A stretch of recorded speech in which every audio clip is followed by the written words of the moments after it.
तर प्रकाश आंबेडकरांनी काल एक वक्तव्य केलेलं आहे की ओबीसींनी कुणबी आणि मराठ्यापासून दूर राहावं. ते त्यांच्या शेवटी कोणत्या याच्यावर आले तर कुणबी जे आहेत मराठ्यांमध्ये मोडतात असं त्यांनी वक्तव्य केलेलं आहे. काय केलं मला माहित नाही. माझा प्रवास इतका झाला आहे की टीव्ही हा प्रश्न ते केलेलं सध्या ओबीसी जे आहे ओबीसीमध्ये कुणबी येतात ना तर कुणबींपासून सावध राहावं ओबीसींनी, कारण कुणबी शेवटी जर सपोर्ट करायचा झाला तर मराठ्यांनाच करतात.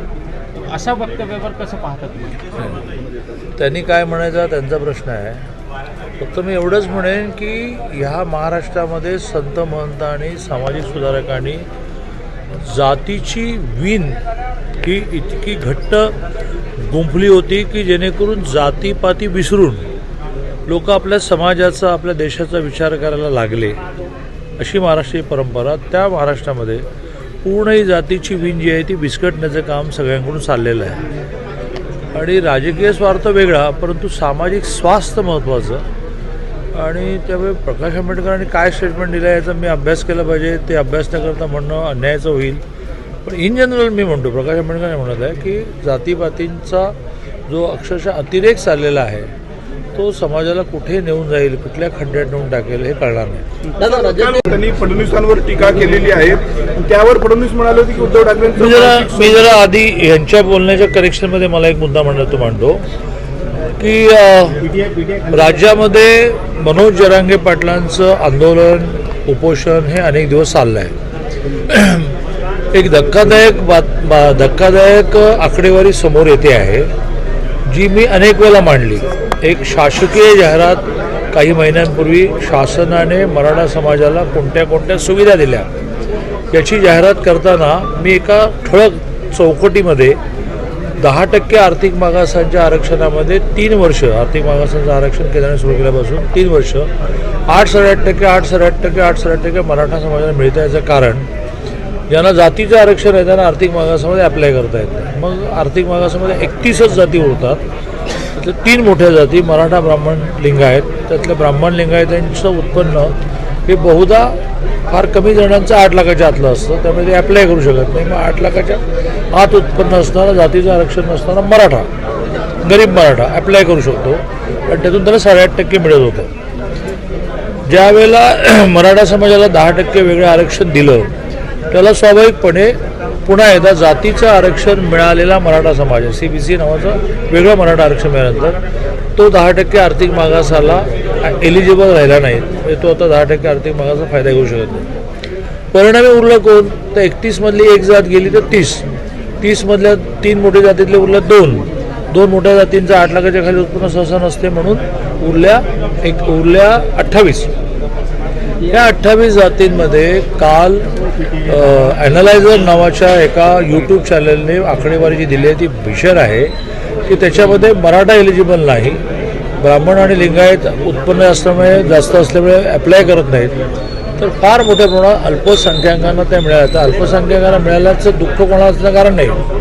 पण त्या 10%मध्ये मराठा समाजाला वेगळं आरक्षण मिळाल्यामुळे अप्लाय करता न आल्यामुळे मराठा समाजाला SC-BC आणि OBCमध्ये जी कट ऑफ लाईन आपण म्हणतो की लास्ट नोकरी कितीला गेली ती त्यांची हाय आहे आणि आर्थिक मागासांची कमी आहे. म्हणजे जर आर्थिक मागासांचं आरक्षण मराठा समाजाला असतं तर मराठा समाजातला तरुणी हा SC-BCपेक्षा OBCपेक्षा इथे लवकर लागला असतं.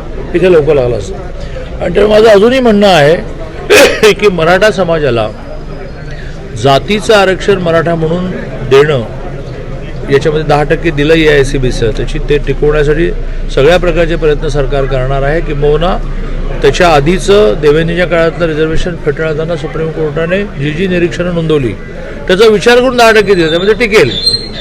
पण भलं जे आहे फायनली ते 10% आर्थिक मागासांच्या आरक्षणामध्येच आहे असं माझं मत आहे.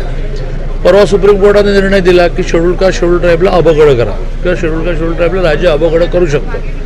याचा अर्थ असा की त्या शेड्यूल कास्टमध्ये 13% असणाऱ्या जातीचे 4 गट तयार होणार आणि प्रत्येकाला 3-4% मिळणार. OBCचंही असं अबगड करावं यासाठी केंद्राने एक रोहिणी कमिशन अपॉइंट केलं होतं. त्याचा रिपोर्ट आला आणि त्याप्रमाणे जर OBC अबगड झालं तर मग एक कुठला ती अ किंवा ब किंवा क किंवा ड गट असा तयार होईल की ज्यात कुणबी असेल, आणखीन 50 जाती असतील. मग आता हे जे नव्याने मनोज जरांगे पाटलांची मागणी आहे की बा आम्हाला कुणबी करा, ओबीसी करा, ते त्या अबकडामधल्या एका गटात जातील. म्हणजे 19%ला 4% वागलं तर 4-4.5% जातील. म्हणजे 4-4.5% जायचं, 40-50 जातींच्या मध्ये राहून त्यांच्याशी कॉम्पिटिशन करायची. त्यापेक्षा 10% SC-BC किंवा 10% आर्थिक मागास रिझर्वेशन, ज्यात आपल्याला 10% पूर्ण आर्थिक मागासामध्ये 8.5% पूर्ण मिळत आहे. यावर मनोज जरांगे पाटील साहेबांनी विचार केला पाहिजे. समाजाचं नाही तर नुकसान होईल. आणि सगळ्यात महत्त्वाचं म्हणजे हे सगळं नीट समजून घेण्यासाठी मी आत्ताही मी सांगत असताना इतकं सलग सांगितलं की त्यामुळे काही गोष्टी लक्षात आल्या नसतात. ऑन टेबल बसायला पाहिजे की कशामध्ये भलं आहे, काय कोर्टात टिकेल, काय सुप्रीम कोर्टात टिकेल, काय घटनेच्या चौकट टिकेल, असं करायला पाहिजे. म्हणजे आता ओबीसी विरुद्ध मराठा असा एक मोठा संघर्ष महाराष्ट्रामध्ये निर्माण झाला आहे आणि ते सगळं समाजाचं स्वास्थ्य बिघडवणारं ठरेल.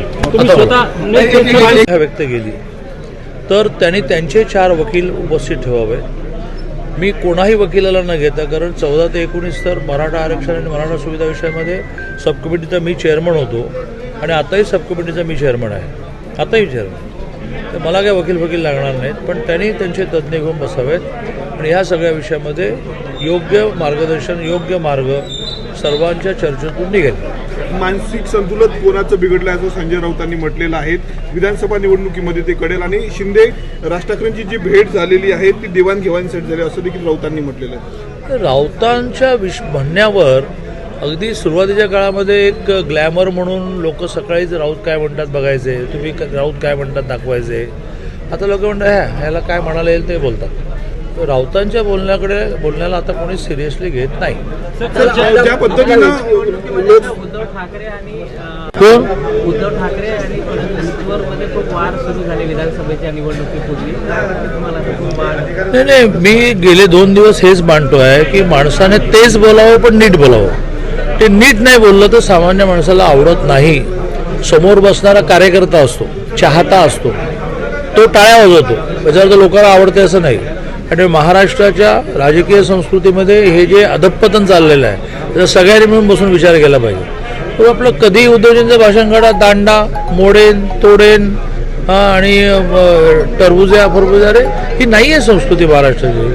आणि मग एका क्षणाला मग टीट फॉर टॅट सुरू झालं तर केवढ्याला पडेल.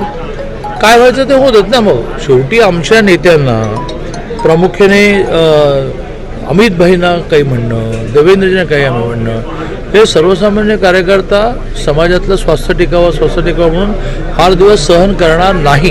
राज्यातील 2001 पूर्वीची 78 महाविद्यालय आहेत ज्यांची तपासणी झालेली आहे, त्यांना अनुदानाचा प्रश्न जो आहे तो अजूनपर्यंत रखडलेला आहे. या कॅबिनेट बैठकीत ही फाईल कॅबिनेटमध्ये येण्यापूर्वी फायनान्सकडे जाते. फायनान्सचं यावर काही ना काही म्हणणं आहे किंवा 2001च्या आधीचा प्रश्न आता 2024 चालला आहे. त्याच्यानंतर जवळजवळ 2-2.5 हजार कॉलेजेस नवीन सुरू झाले की ज्यांना अनुदान आपण देत नाही. 2001 नंतर निर्णय झाला की अनुदान द्यायचं नाही. त्यामुळे आता ह्या विषयाचा विचार करण्याची आवश्यकता नाही. असं 2दा फाईल पाठवल्यानंतर फायनान्सने परत पाठवली. आता मात्र अजितदादांनी असं म्हटलेलं आहे की ती फाईल परत पाठवा, आपण त्याचा सकारात्मक विचार करू. ती फाईल सोमवारी पुन्हा एकदा फायनान्सकडे जाईल. तुमच्या मित्रांना कसा संदेश द्याल तुम्ही? फ्रेंडशिप डेच्या निमित्ताने सगळ्या मित्रांना, सगळेच माझे मित्र, तुम्ही माझे मित्र आणि विदिन पार्टी मित्र, आउट ऑफ पार्टी मित्र, सगळ्यांना एवढा संदेश देईन की एकमेकांना सन्मान द्यायला शिका.